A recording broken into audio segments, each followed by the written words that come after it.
말씀을 보겠습니다. 하나님 말씀은 갈라디아서 5장 1절입니다.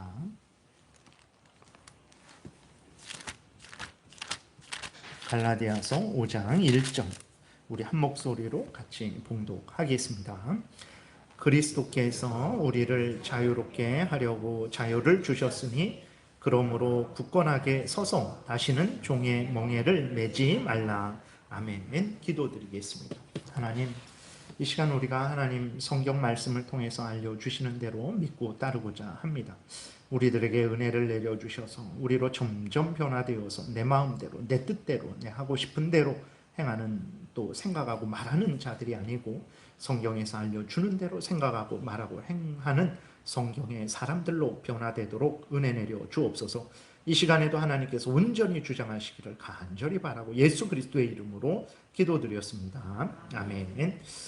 이제 그 그리스도인의 자유, 양심의 자유에 대해서 이제 또 한참 합니다. 그래서 오늘까지 하고 다음 주에 이렇게 좀 마치는 것으로 하겠습니다. 그래서 정리를 하면 넘겨보세요. 이렇게 그리스도인의 자유는 예수 그리스도를 믿는 자들은 이 자유를 얻었다라는 것을 아주 명심을 하고 또 명심을 해야 됩니다. 그래서 우리들이 이렇게 하나님을 잘 섬기지 못했을 때에 이러한 자유를, 내가 이러한 자유를 얻었나? 아니면 이 자유를 하나님이 지금 나에게는 주시지 않는 거 아닌가? 이러한 생각을 하게 되는데 그러지 않습니다. 이러한 자유는 하나님이 한번 주시면 그것을 다시 거두시지 않아요. 다른 표현으로 하면 이거는 구원이죠. 구원. 이 구원은 하나님이 주신 이유로 예수 그리스도를 믿고 회개해서 중심으로 예수 그리스도를 구주로 믿는 자들에게 주신 구원은 취소시키지 않습니다. 물론 하나님의 법대로, 하나님의 뜻대로 살지 못했을 때에는 이러한 은혜를 누리는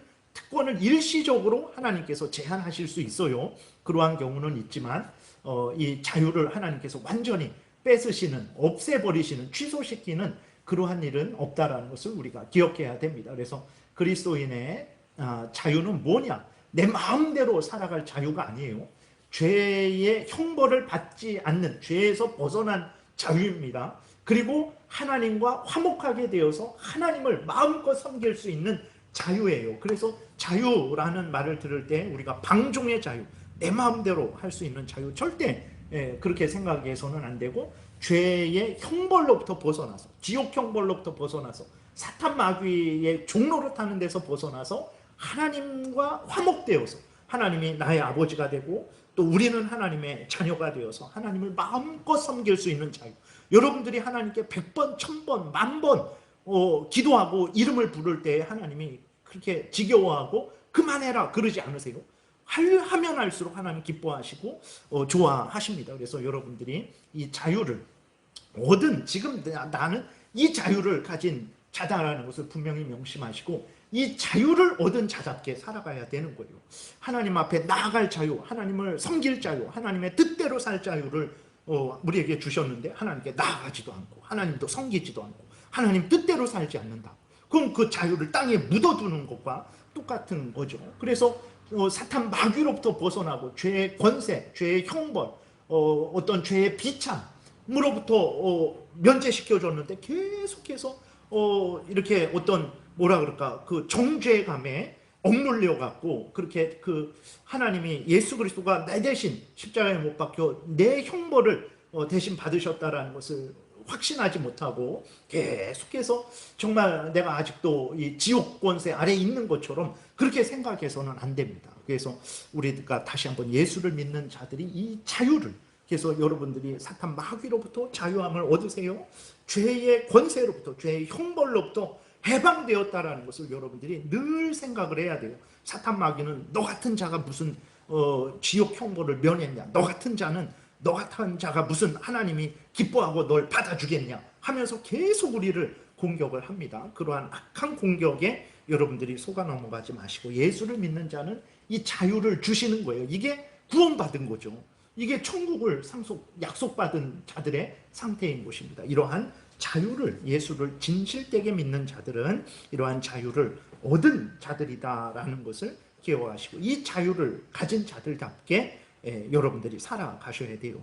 죄에서 풀어졌더니 스스로 죄로 다시 죄의 종로로 타고 죄를 즐기고 그러면 안 됩니다. 죄에서 풀어주셨으면 죄를 미워하고 멀리하고 하나님을 사랑하고 하나님의 법대로 살아가는 삶을 살아야 돼요. 그 다음에 보게 되면 양심이란 뭐냐 그랬을 때, 양심이라는 것은 하나님의 율법 십계명을 행하면 기뻐하고 하나님의 율법 십계명을 어기면 가책을 느껴서 하나님의 율법대로 살아가게 하는 인간의 기능이에요. 이거는 하나님이 인간들에게 허락하신, 죄인된 인간들에게 허락하신 아주 정말 크신 은혜죠. 그래서 모든 인간들에게 하나님이 마음에 하나님께서 율법을 새겨 주셨어요. 그리고 그 율법대로 살아갈 수 있는 자유를 주셨어요. 아무도 방해하지 못하게 했어요. 근데 죄인된 인간들이 스스로 방해하고 사탄 마귀가 방해하고 또 다른 사람들이 그것을 방해하죠. 하나님이 모든 인간들로 하여금 하나님의 법대로 살아갈 수 있는 자유를 주셨는데 스스로 그 자유를, 양심의 자유를 누리지 않고 그 다음에 다른 사람들이 양심의 자유를, 하나님의 법대로 살아갈 수 있는 자유를 가진 사람을 아주 억누르고 위협하고 그렇게 아주 핍박하고, 그래서 하나님의 법대로 양심대로 살아가지 못하게 하는 그러한 일들을 하고 있는 거죠. 그래서 우리는 하나님이 우리에게 양심을 주셔서 하나님의 율법대로 살아가게 하셨다라는 것을 분명히 깨달아 알고 우리는 그 양심, 하나님의 법대로 살아가고자 하는 내 양심을 늘 따라서 살아가야 됩니다. 이것은 내 마음을 따라서 살아가라는 게 아니에요. 내 느낌, 내 감정을 따라 살아가라는 게 아니라 이것은 하나님의 말씀에 비추어서 살아가라는 거예요. 하나님의 법을 따라 살아가고자 하는 내 양심을 주셨잖아요. 그 하나님의 법은 무엇입니까? 이 성경 말씀인 거예요. 그래서 양심대로 살아간다라는 것은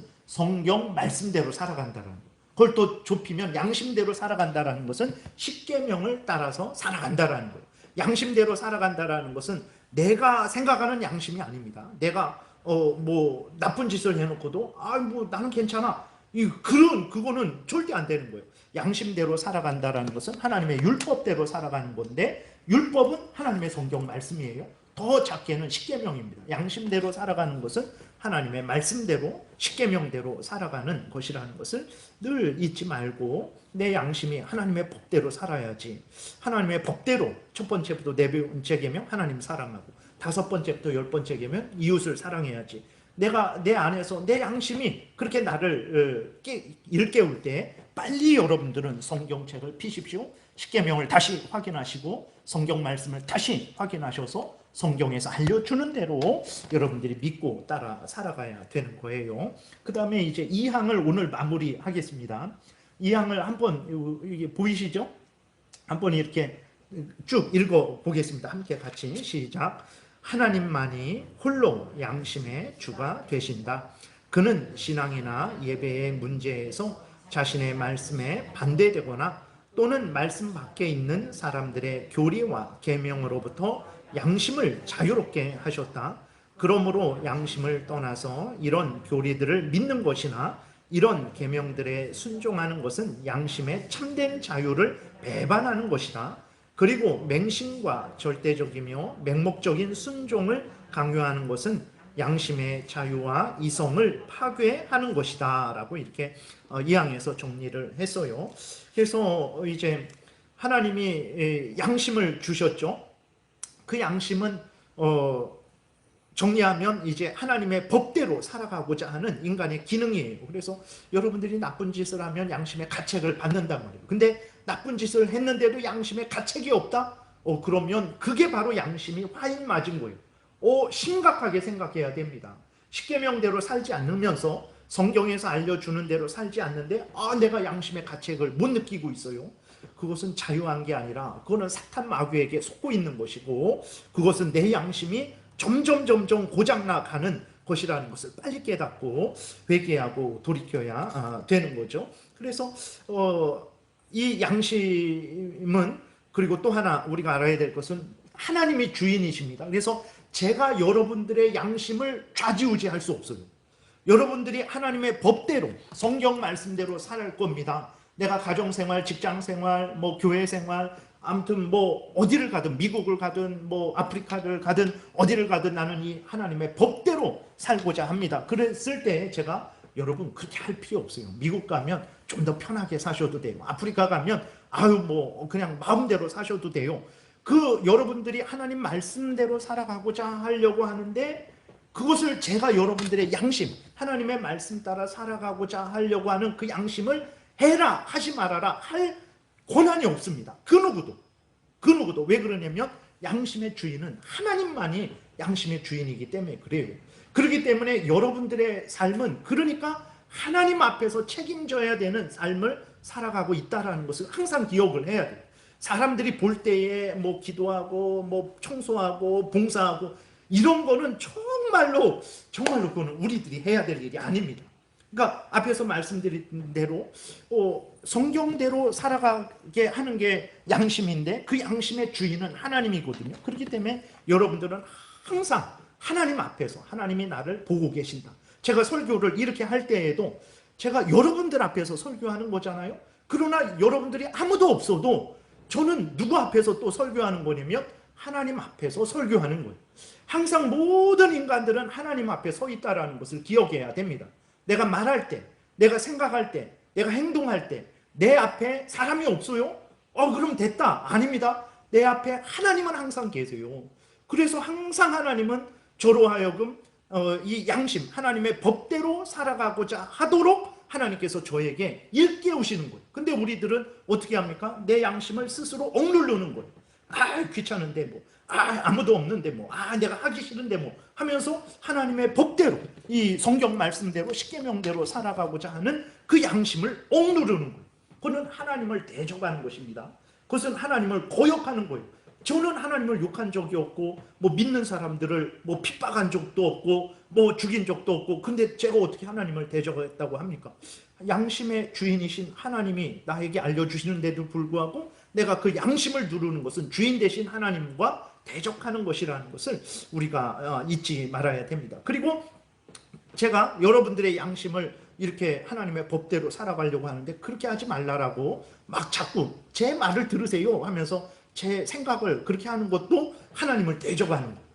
여러분들의 주인은, 여러분들의 양심의 주인은 하나님인데 제가 여러분들 하나님 말씀 듣지 말고 제 말 들으라는 것은 그것은 하나님을 제가 대적을 하는 것이 되는 거죠. 그리고 우리는 서로 양심을 손상시키지 말아야 됩니다.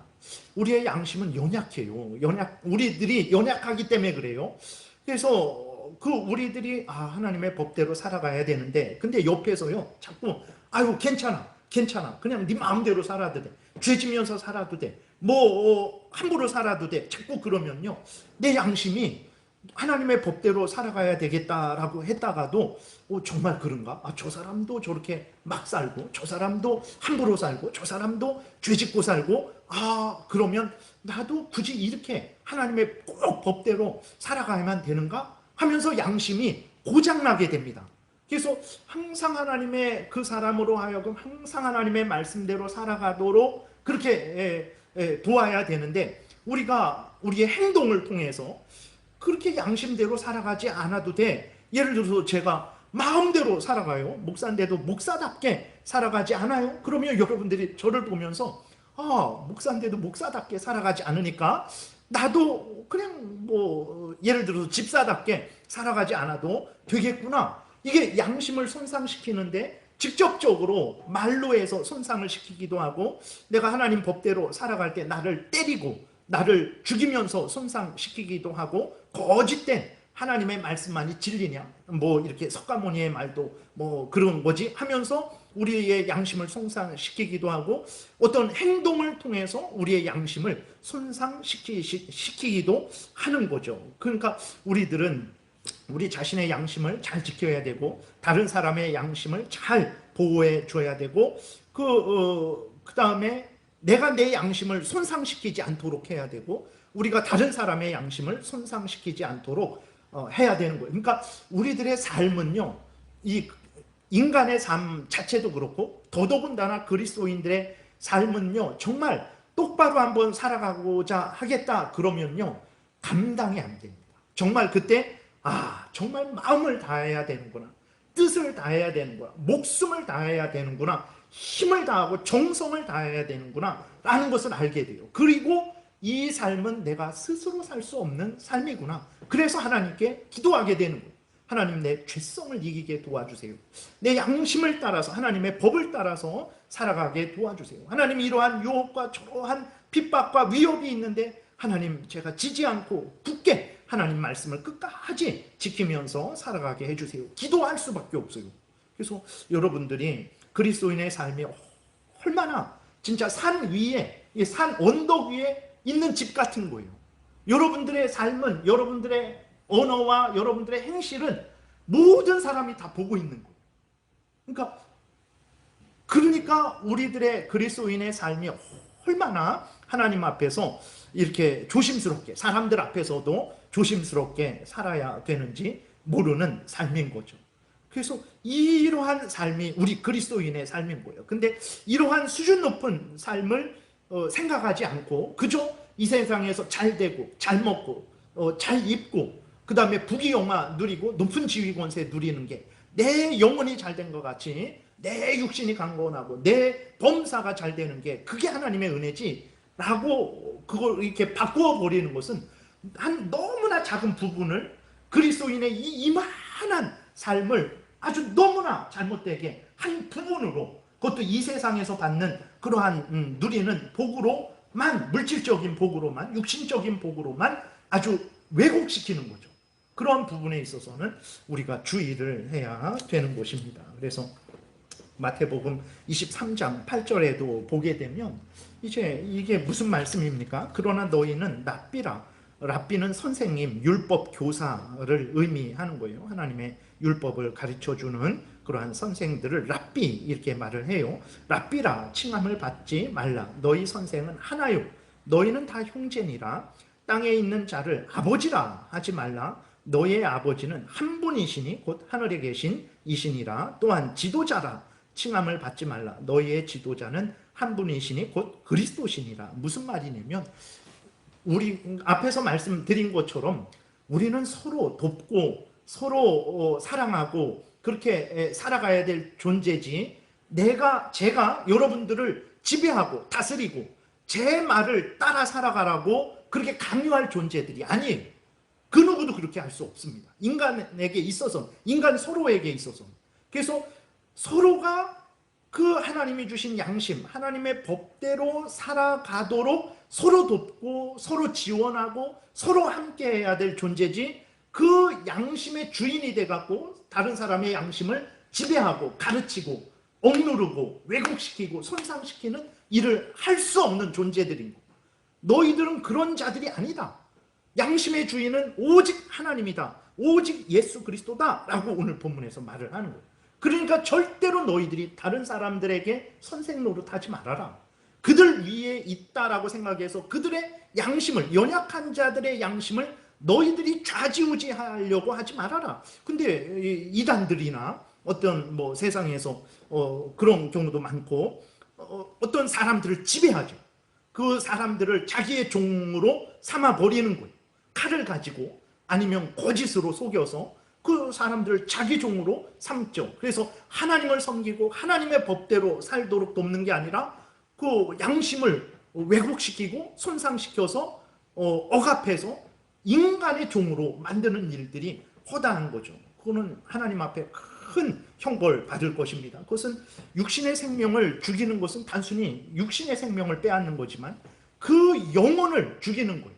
그 양심을, 하나님이 주신 양심을, 다시 말해서 하나님 양심을 손상시켜서 그 하나님을 사랑하고 하나님의 말씀을 따라 살아가려고 하는 그 하나님의 뜻을 이제 못 살게 하는 거죠. 그거는 하나님 앞에 큰 형벌 받을 죄악이라는 것을 우리가 잊지 말아야 됩니다. 고린도후서 1장 24절에서도요. 바울도 대단한 사도예요. 대단한 사도인데 고린도 교인들의 양심을 주관하지 않았어요. 내가 사도니까 너희들은 내 말대로 살아야 된다. 나에게 복종해야 된다.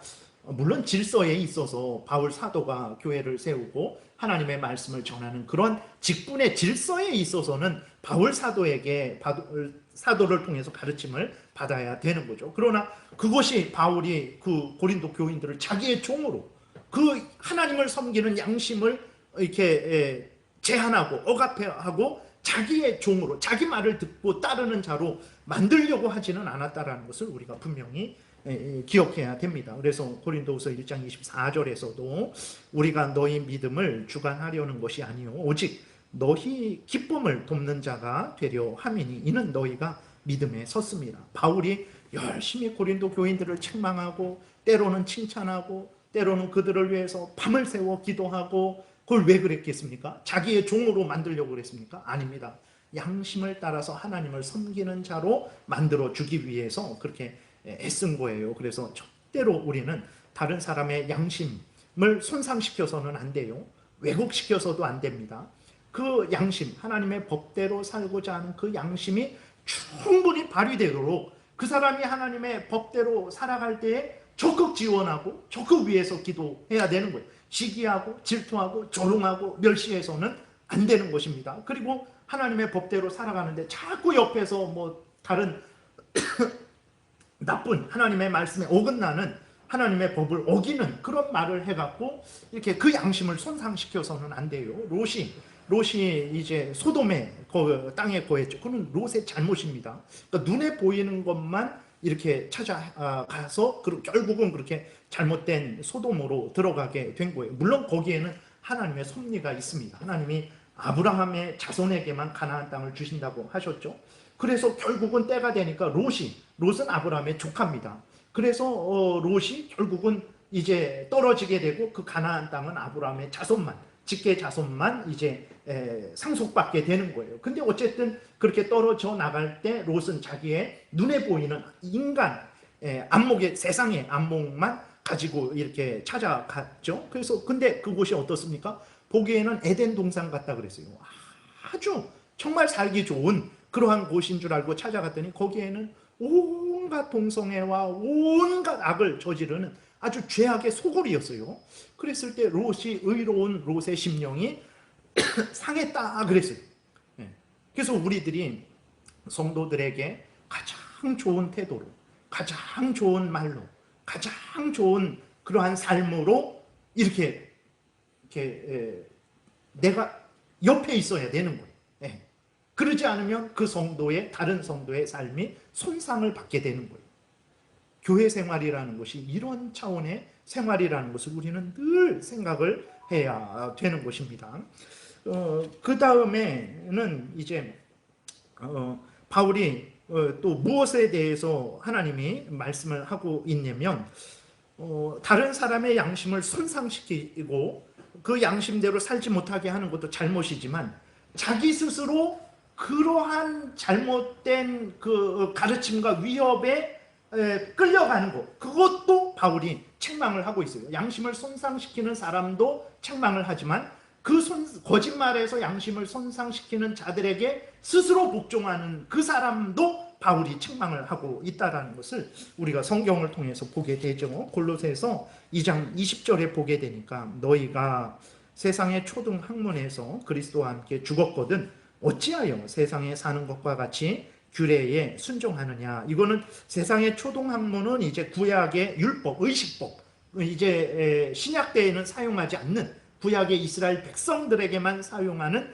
구약의 의식법, 국가법을 말하기도 하고 그 다음에 세상의 인간의 사상들, 철학들 그러한 것들을 말하기도 하는 것입니다. 곧 붙잡지도 말고 맛보지도 말고 만지지도 말라 하는 것이니 이 모든 것은 한때 쓰이고는 없어지리라. 사람의 명령과 가르침을 따르느냐? 이런 것들은 자의적 숭배와 겸손과 몸을 괴롭게 하는 데는 지혜 있는 모양이나 오직 육체를 따르는 것을, 죄를 따르는 것을 금하는 데는 조금도 유익이 없다 그랬어요.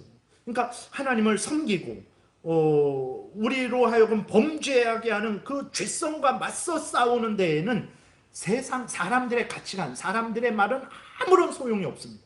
근데 왜 너희들은 그런 사람들의 말을 따라 살아가느냐? 라고 바울이 책망을 하는 거죠. 하나님이 너희의 양심을 통해서 하나님의 법대로 살아가야 된다는 것을 알려주는데 왜 하나님의 법을 따라가지 않고 왜 세상의 초등학문, 하나님이 일시적으로 사용했던 이제는 폐지했던 것, 그 다음에 인간들의 가치관, 세상의 그러한 가치관들을 너희들이 왜 그러한 것들을 따라 살아가고 있느냐? 그렇게 하지 말아라 라고 바울이 책망을 하는 것입니다.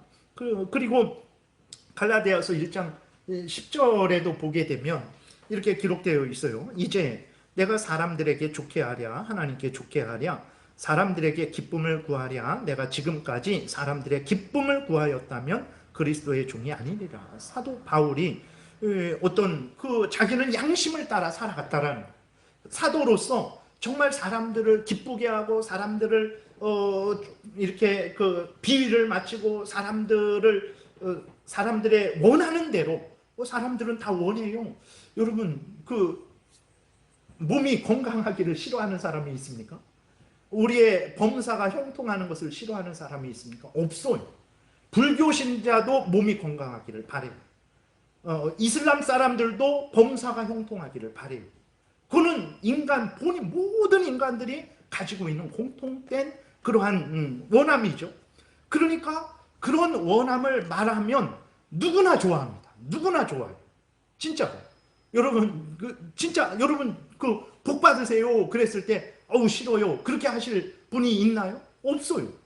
근데 바울은, 물론 하나님의 자녀들에게 복을 주십니다. 그걸 안 주신다라는 게 아니에요. 여러분, 열심히 기도하셔서 하나님이 주시는 풍성한 은혜를 여러분들이 누리세요. 그래서 몸도 건강해지기를 바라고 여러 어려운 일도 잘 해결하시고 열심히 신앙생활을 하기를 바랍니다. 그런데 하나님은 이렇게 좋은 것만 주시지 않죠. 오전에도 말씀드렸듯이 때로는 고통과 슬픔과 눈물과 괴로움과 질병과 가난함도 주신단 말이에요. 그러니까 하나님은 그런 거죠. 그러니까 바울은 복음을 전할 때에 정말 그렇게 하나님이 알려주신 대로 그대로 전했어요. 사람들 좋게 하려고, 사람들 모으려고 항상 사람들이 원하는, 사람들이 듣기 좋아하는 그 말을 요 말을 듣기 좋겠다 해갖고 그 말을 전하는 사람이 아니었던 거예요. 그러니까 바울은 항상 자기의 양심을 따라, 선한 양심을 따라 하나님의 법대로 살아가야 된다라는 선한 양심을 따라서 항상 살아갔다라는 거예요. 그 사람이 그리스도인이고 그 사람이 그리스도의 종이죠. 그러지 않고 양심이 하나님 앞에서 살아가야 된다. 하나님의 법대로 살아가야 된다고 하는데 상황 보니까 안 될 것 같단 말이에요. 돈을 잃어버릴 것 같고 건강을 잃어버릴 것 같고 무슨 손해를 볼 것 같으니까 그것을 이렇게 선한 양심을 이렇게 제껴버리고 잘못된 길로 들어선다면 과연 물론 우리들이 늘 그런 실수를 저지르죠. 그러나 그게 뭐가 문제냐고 당연한 것이지 만약에 늘 그런다면 그것은 정말 우리가 우리 자신을 깊이 돌아봐야 되는 것입니다. 그 다음에 갈라디아서 2장 4절에는 이렇게 기록되어 있어요. 이는 가만히 들어온 거짓 형제들 때문이라. 갈라디아 교회에 거짓 형제들이 아주 살며시 들어왔어요. 근데 이들이 들어온 목적이 무엇입니까? 그리스도인의 자유, 죄로부터 구원을 받았습니다. 여러분, 하나님의 자녀가 되었습니다. 이제는 죄를 미워하고 버리고 하나님을 사랑하고 하나님의 뜻대로 살아가세요. 하나님이 주신 선한 양심을 따라 살아가세요 라고 전하려고 가만히 들어온 게 아니에요. 뭐라고 들어왔습니까? 그들이 가만히 들어온 것은 그리스도 예수 안에서 우리가 가진 자유를 엿보고 우리를 종으로 삼고자 함이로되 그랬어요. 무슨 종입니까? 자기들의 종이죠. 그러니까 참된 하나님의 일꾼은 어떻게 합니까? 여러분, 선한 양심을 따라 살아가야 됩니다. 다른 말로 하나님의 말씀을 따라서 여러분들이 살아가야 됩니다. 여러분들의 탐욕을 따라서 살아가지 마십시오. 이 세상의 사람들의 헛되고 거짓된 말에 따라서 살아가지 마십시오. 하나님의 법을 따라 살아가십시오 라고 그렇게 하는데 거짓 선지자들은 앞에서 말씀드렸던 대로 그렇게 선한 양심을 따라 살아가라고 말하지 않고 어떻게 말합니까? 하나님의 말씀과 다르게 살아가라고. 그것이 불교를 따라 살아가는 것으로 나타나기도 하고 돈을 따라 살아가는 것으로 나타나기도 하고 내 말을 듣고 따라 살아가는 것으로 나타나기도 하죠. 어쨌든 아주 거짓 선지자들은 교묘하고 다양하게 몰래 들어와서 선한 양심, 하나님의 법대로 살고자 하는 그 양심대로 살지 못하게 그래놓고는 네 마음대로 살아라. 아니면 부처의 말을 듣고 살아라. 아니면 어떤 대통령의 그 사람을 절대적으로 여기고 그 사람 말 듣고 살아가라. 요렇게 속이는 거죠. 그렇게 거짓 선지자들이 그게 자유를 엿보고 종으로 삼는 거예요. 내가 무슨 종입니까? 이스라엘 백성들도 요한복음 8장에 보면 우리가 무슨 종이냐? 우리는 종된 적이 없다. 우리는 아브라함의 자손이고 하나님이 우리 아버지다. 그랬을 때 예수님이 너희는 마귀의 자식이고 너희는 죄의 종이다. 이렇게 말씀을 하셨잖아요. 마찬가지입니다. 우리가 육신적으로 종이 아니에요. 그런데 하나님의 법대로 살아가지 않으면 우리는 다시 하나님이 우리를 죄에서 자유롭게, 죄의 형벌로부터 자유롭게, 그리고 사탄 마귀로부터 자유롭게 해주셨는데 스스로 그 밑으로 들어가는 거예요. 하나님의 법대로 살아가지 않는 그것이 스스로 종노릇하는 거예요. 죄의 종노릇하는 것입니다. 이미 그러면 끝난 거예요. 아무리 내가 돈이 뭐 수없이 셀 수 없을 정도로 많고 내가 이 세상에서 가장 높은 지위 권세 있고 내 몸은 한 100년 200년 살 것 같이 건강할지라도 이미 다 끝난 거예요. 그러면 이미 그 사람은 죄의 종이요 사탄의 종이요 마귀의 종으로서 그렇게 이렇게 타락을 한 거죠. 그 거짓 선지자들이 끊임없이 우리에게 그렇게 유혹을 하는 거예요. 그런데 어떻게 했습니까? 5절에 보게 되니까 그들에게 우리가 한시도 복종하지 아니하였으니 이는 복음의 진리가 항상 너희 가운데 있게 하려 함이라. 그랬을 때 바울과 그 일행들은 그 거짓 선지자들과 맞서 싸우고 절대 타협하지 않았어요. 항상 갈라디아 교인들을 위해서 하나님의 말씀대로 살아야 된다라는 그 진리를 아주 끝까지 전했죠. 그래서 갈라디아 5장 1절에 바울이 이렇게 말을 하는 거예요. 그리스도께서 우리를 자유롭게 하려고 자유를 주셨으니 그러므로 굳건하게 서서 다시는 종의 멍에를 매지 말아라. 하나님이 너희를 죄에서 건져내시고 지옥에서 건져내시고 사탄 마귀의 종노릇하는 데서 건져내셔서 하나님과 연합되게 해서 하나님이 너희 아버지, 하나님이 너희 아버지, 너희는 하나님의 자녀, 하나님의 자녀 되게 하셔서 이 복된 영광 생명의 삶을 살아가게 했는데 그 속이는 자들에게 속아갖고 하나님을 섬기지 않고 그 다음에 하나님의 이 법대로 성경 말씀대로 십계명대로 살아가지 않고 그것은 우리의 자유를 이미 잃어버린 거예요. 사탄 마귀에게 진 거죠. 내 돈은 여전히 내 통장에 셀 수 없이 많고 그럴지라도 이미 다 끝나버린 것입니다. 그거는 싸움에서 진 거예요. 그리스도인의 싸움은 영적인 싸움이기 때문에 그런 거죠. 그래서 바울이 절대로 하나님이 주신 이 자유를 굳게 지켜라 그랬어요. 끊임없이 내가 나를 죄의 종노릇하게 끊임없이 내가 나를 유혹해요. 여러분 누가 가장 방해합니까? 여러분들이 하나님의 말씀대로 살려고 할 때에 방해하는 그런 존재들이 있어요. 김정은도 방해를 하죠. 북한에서 하나님 말씀대로 살려고 하니까 심각하게 방해를 합니다. 그 다음에 다른 사람들도 유혹하죠. 아유 적당히 해. 그렇게 할 필요 없어. 뭐 다 그렇게 하나님 말씀대로 그렇게 십계명대로 하나님 사랑하고 이웃 사랑해야 돼? 자꾸 그렇게 방해를 해요. 근데 또 누가 방해를 제일 많이 합니까? 여러분들이 지금 하나님의 법대로 살아갈 때 하고자 할 때에 가장 방해하는 존재가 무엇입니까? 자신이에요. 나 자신. 내가 기분 나쁘고 내가 싫고 내가 하고 싶으니까 하면서 내 마음대로 살아가는 거예요. 예. 그래서 우리의 자유를 김정은도 빼앗습니다. 그 다음에 세상의 사람들도 그렇게 우리의 자유를 빼앗으려고 그래요. 근데 또 동시에 우리가 우리의 자유를 스스로 누리지 못하고 그것을 이제 스스로 죄의 종로를 하려고 하는 거죠. 그래서 여러분들 정말 다른 김정은도 조심하고 다른 사람들도 조심해야 되면 더더군다나 내가 나의 죄성과 끊임없이 싸워야 되는 거예요. 끊임없이 기도해. 이거는 돈으로 안 됩니다. 이거는 뭐 밥 안 먹고 뭐 이런 걸로 안 되는 거예요. 이것은 하나님의 은혜로 되는 거예요.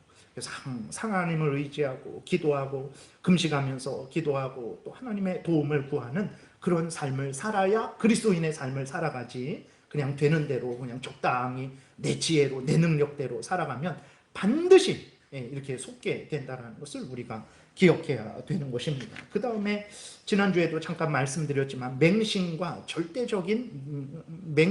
맹목적인 순종을 강요하는 것은 양심의 자유와 이성을 파괴하는 것이다 그래서요. 맹신, 이렇게 하나님의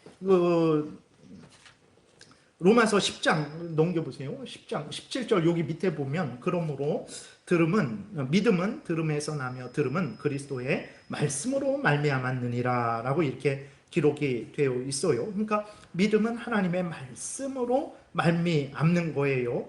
그러니까 그 다음에 사도행전 17장 11절에 보게 되면 이렇게 기록되어 있어요.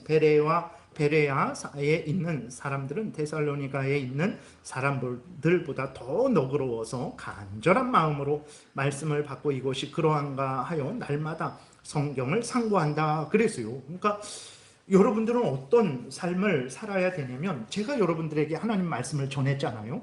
그러면 정말 그런가? 한유식 목사가 정말 이 성경에 있는 말씀을 바로 전했는가?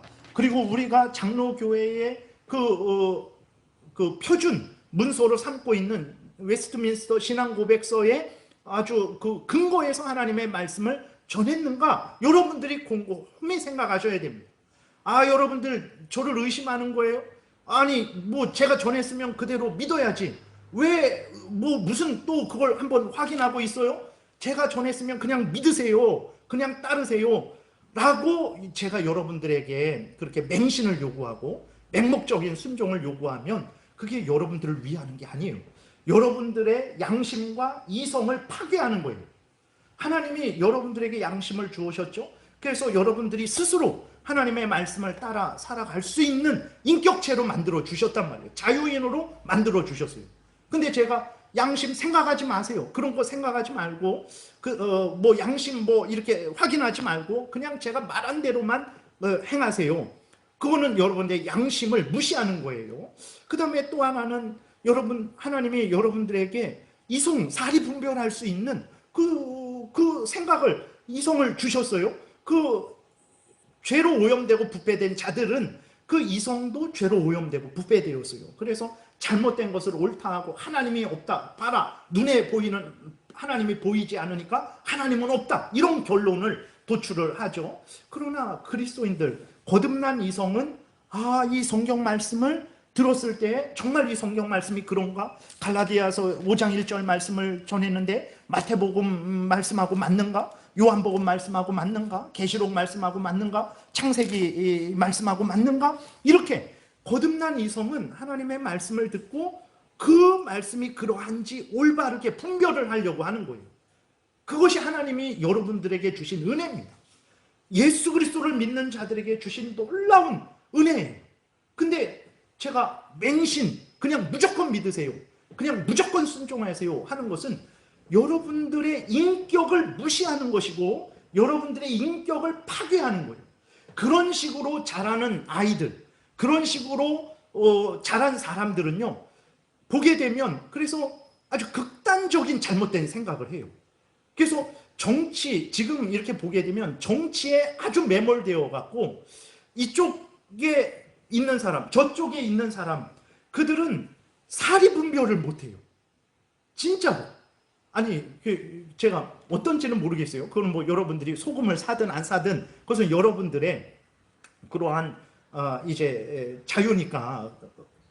얼마 전에 이렇게 소금이, 제가 제 번호가요 010 뭐 이렇게 있잖아요. 근데 저기 전라도 신안에 최석배 씨라고 그분은 011 하고 저랑 똑같아요. 그러니까 사람들이 그 사람에게 소금을 사려고, 제가 진짜 아직까지 수백 통은 받은 것 같아요. 그러니까 사람들은 그냥 010으로 바뀐 지 오래됐잖아요. 그러니까 그냥 010, 9667 뭐 이런 식으로 하는데, 그러니까 011인데 010으로 생각하고 하는 거예요. 그러니까 얼마 전에 계속 전화를 받았어요. 그 다른 사람들 전화하는 사람들 차단시켜 놨는데 또 다시 새롭게 전화가 엄청 많이 오더라고요. 그게 왜 그런가 그랬더니 며칠 지나서 보니까 이렇게 오염수, 원자력 오염수 그거 방류한다 그래갖고서는 미리 소금을 사둔다고 전라도 그 신안에 그 소금 파시는 분에게 이제 전화를 하는 거예요. 여러분들이 생각을 하세요. 하나님 앞에서 생각을 하세요. 하나님 앞에서 어떻게 내가 이 상황 가운데 행해야 되는가. 그리고 정말 이것들이 이렇게 정말 무조건 괜찮다, 무조건 뭐 죽게 된다, 정말 이 말들이 하나님 말씀에 맞는 것인지 여러분들이 잘 생각을 해야 돼요. 그런데 그렇게 하지 않고 그냥 무조건 죽는다니까, 믿으라니까, 소금을 빨리 사라니까, 반대로 무조건 죽지 않는다니까, 믿으라니까, 소금 안 사도 된다니까, 이렇게 만약에 제가 한쪽으로 일방적으로 그렇게 하게 되면요, 그런 것이 계속 지속되면요, 여러분들은 정상적인 사고를 못해요. 그래서 정치인들 그렇게 진짜 최고 학부 나오고 대학원 나오고 그렇게 똑똑한 사람들이 그 뉴스 그런 데 나와서 하는 말들을 보면 저 사람이 정신이 있나? 저 사람이 생각이 있는 사람인가? 할 정도로 엉뚱하고 어리석은 말들을 하는 것을 보게 됩니다. 그것은 왜 그러냐면 그 사람이 자기의 양심을 잘 발휘하도록 그 선한 이성을 따라서 올바로 분별하면서 그 올바로 자기의 인생을 살아가는 그 교육을 받지 못했기 때문에 그래요. 그냥 무조건 맹신, 그 다음에 맹목적인 순종의 교육을 받으니까 그게 1년, 2년, 10년, 20년 되니까 거기에 꽉 갇혀갖고 더 이상 정상적으로 인간으로 보통 일반 그냥 그 정말 일반 사람들도 다 알고 있는 일이고 이렇게 해야 되고 저렇게 하면 안 된다라는 것을 알고 있는데도 불구하고 그 대단한 정치인은 그것을 모르는 거예요. 오히려 일방적으로 그렇게 그 주장을 하는 거죠. 그러니까 그게 바로 이제 맹신과 맹목적인 순종의 부작용이 되는 거예요. 그래서 그것은 인격을 파괴합니다. 그래서 이단에서 계속 잘못된 그러한 교육을 받고 계속 그렇게 잘못된 선택을 하게 교육을 받은 사람들은 극단적인 아주 일상생활을 살아가지 못하는 이유가 그런 것 때문에 그렇다라는 것을 우리가 기억해야 됩니다. 그래서 여러분들이 제가 말씀을 전하면 정말 그런가? 하나님 말씀을 올바로 전했는가? 의심해서 불신 이런 마음이 아니라 정말 성경과 한번 확인을 해보세요. 그래서 신앙 고백서와 확인을 해보시고 근데 만약에 그렇다면 어떻게 해야 됩니까? 하나님의 말씀으로 받고 순종해야 돼요. 그러지 않으면 여러분들은 선한 양심을 따르지 않는 거예요. 하나님이 분명히 분별하도록 선한 이성으로 그렇게 그리스도인의 거듭난 이성으로 확인시켜줬는데도 순종을 안 하잖아요. 여러분들이 하나님께 불순종하는 거예요. 신앙생활 무서운 거예요. 적당히 믿어갖고 내 영혼이 잘된 것 같이 내 범사가 잘되고 내 육신이 강건해지고 그 수준이 아닙니다. 신앙생활 한마디, 네가 한 생각 하나, 네가 말한 그 한마디 하나 마지막 날에 다 하나님 앞에서 직고하게 되리라 라고 말하고 있는 게 신앙생활인 거예요. 여러분들이 함부로 그렇게 할 수 없는 거예요. 정말 목사가 말을 했어도 정말 성경과 그러한가 베레아에 있는 그러한 사람들처럼 그렇게 여러분들이 확인하셔야 됩니다. 이것이 하나님이 여러분들에게 주신 특권이 양심의 자유, 그 다음에 건전한 이성을, 중생된 거듭난 이성을 주신 거예요. 이것을 활용해야 그 사람이 한 인격체로 올바로 살아가게 되는 거예요. 근데 이렇게 하는 게 사실 어렵죠. 힘들죠. 그러니까 어떻게 합니까? 사람들이 자기가 생각하기, 여러분들이 생각하기 힘들고 선택하기 어려우니까 이 선택했다가 이게 잘못될 것 같고 그럼 저 선택을 해야 되나? 그럼 저게 잘못될 것 같고 그러니까 어떻게 합니까? 목사님이 기도해줘서 알려주세요 라고 하는 거예요. 그게 여러분들 스스로 여러분들을 종으로 만드는 거예요. 정말 심각한 얘기예요. 예.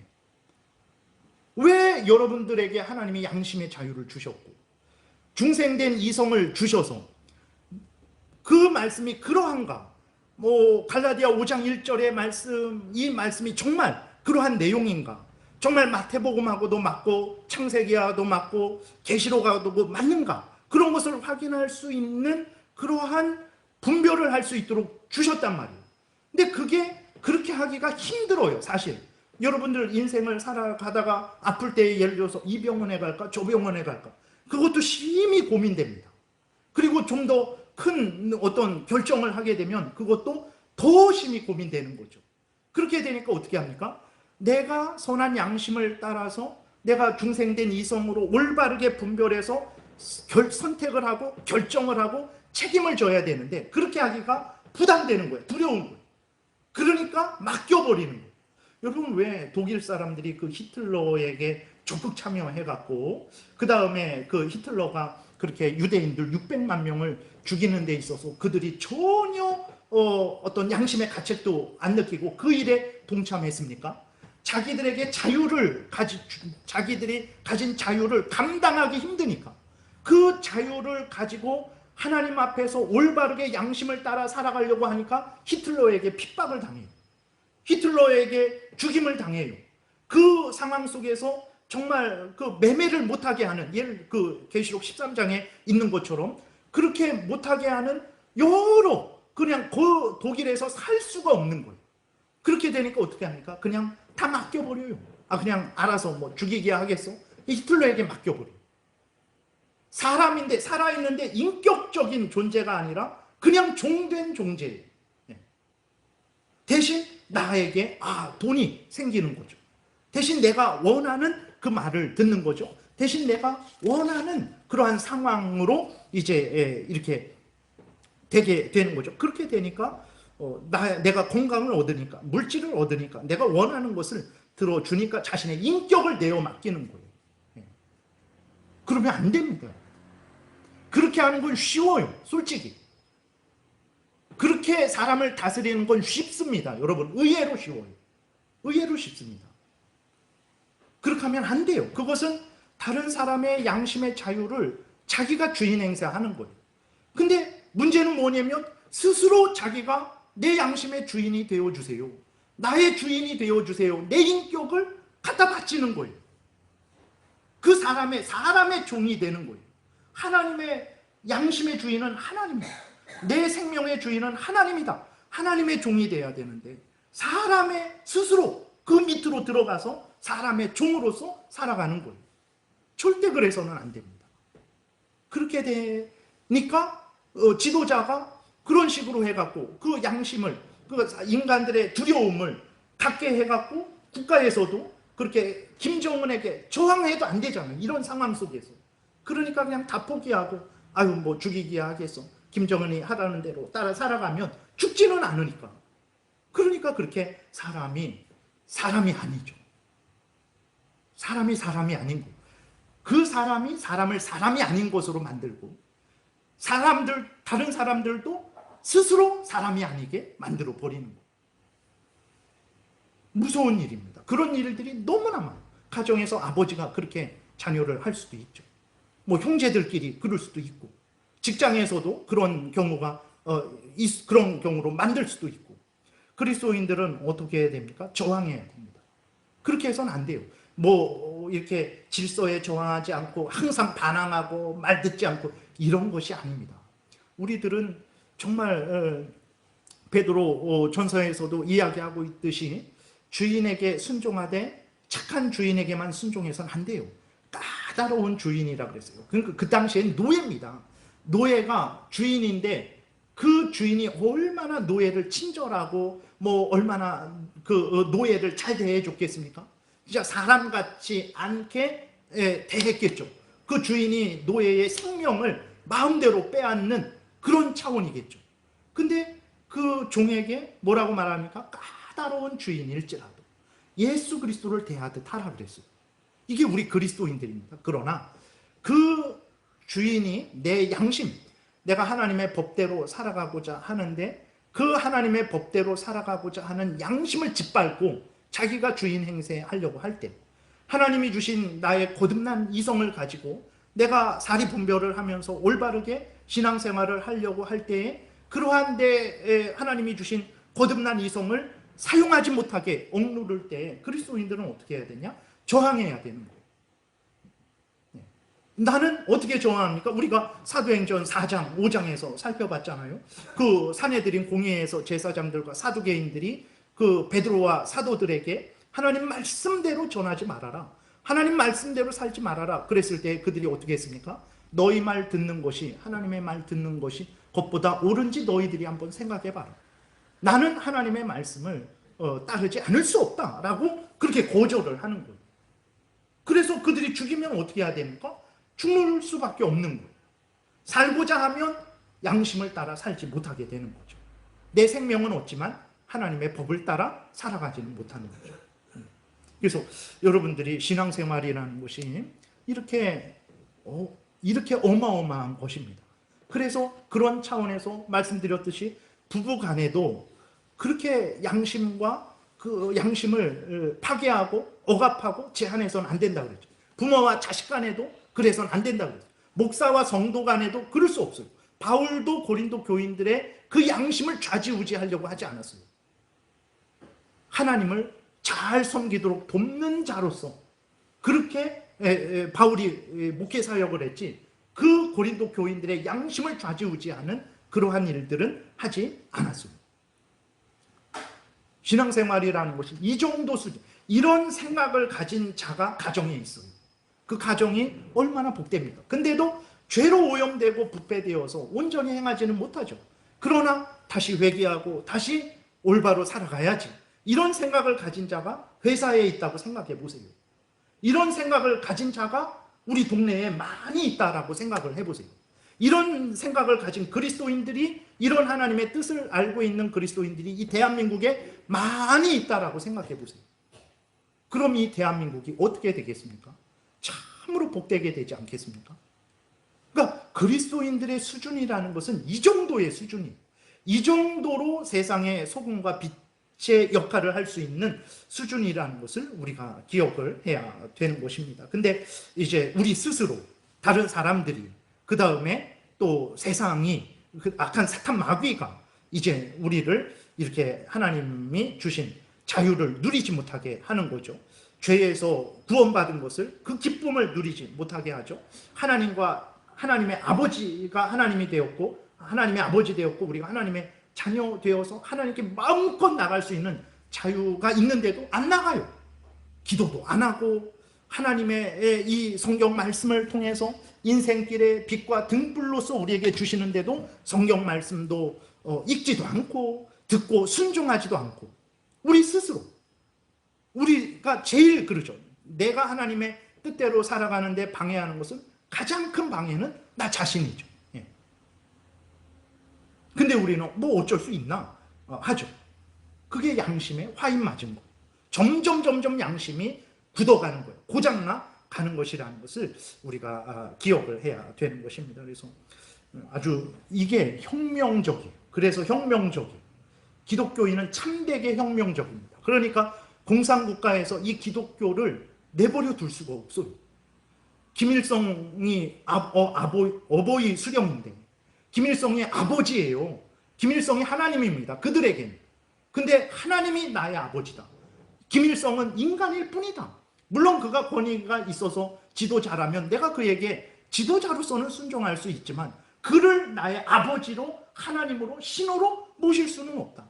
나에게 아버지는 오직 한 분 하나님밖에 없다. 돈을 준다 그래도 싫다 그러죠. 높은 지위 권세에 오르게 해준데도 싫다 그러죠. 오직 나는 하나님의 말씀을 따라 살아가겠다. 그러니까 암적인 존재죠. 공산국가를 유지할 수가 없어요. 그러니까 그 종교를 그렇게 핍박하고 기독교를 핍박을 하게 되는 거죠. 그러니까 그런 차원에서 기독교는요, 정말 선한 영향력을 끼칠 수 있는 아주 유일한 종교입니다. 우리들이 하나님의 말씀을 잘 이해하고 그 말씀을 따라서 살아가게 되면 정말 기독교인들처럼 세상의, 직장의 빛과 소금의 역할을 할 수 있는 자들은 없습니다. 이 정도로 우리가 복된 존재라는 것을 우리가 생각하고, 우리에게 주어진 이러한 은혜들을 우리가 잘 유지하고 굳게 지켜야 되는 것이죠. 여기까지 하고 또 말씀을 마쳐야 되겠습니다. 기도드리겠습니다. 살아계신 하나님 아버지, 감사를 드립니다. 하나님이 우리를 하나님의 자녀 삼아주셨다라는 의미, 하나님이 예수 그리스도 안에서 우리를 구원해 주셨다라는 이 의미가 우리에게 선한 양심을 주시고 그 양심을 따라 살아갈 수 있는 자유를 주셨다라는 의미가 얼마나 깊고 넓고 높은지를, 그것이 얼마나 하나님을 향해서 담대하게 하고 악한 자들의 위협 앞에서도 담대하게 하며 우리로 하여금 가장 낮아진 자리에서도 용기를 얻게 하며 우리로 하여금 원수까지도 사랑하게 하는 놀랍고 놀라운 은혜의, 그러한 하나님의 참 놀라운 은혜라는 것을 우리가 다시 한번 깨달아 알게 됩니다. 하나님, 이 가장 좋은 보물을, 소중한 보물을 우리가 소유했는데 우리가 어떠한 삶을 살아야 되겠습니까? 이 가장 좋은 보물을 소유한 자답게 하나님 아버지, 다른 사람들을 유익하게 하며 정말 하나님의 영광을 드러내고 이 세상에 썩지 않도록 하고 어두움을 비춰주는 소금과 빛의 역할을 잘 감당하게 도우소서. 그것은 선한 양심을 따라 하나님의 율법을 따라 살아가는 삶이라는 것을 잊지 말고 항상 성경 말씀대로 생각하고 말하는 행동하는 우리 모두가 되게 도우소서. 예수 그리스도의 이름으로 기도드렸습니다. 아멘.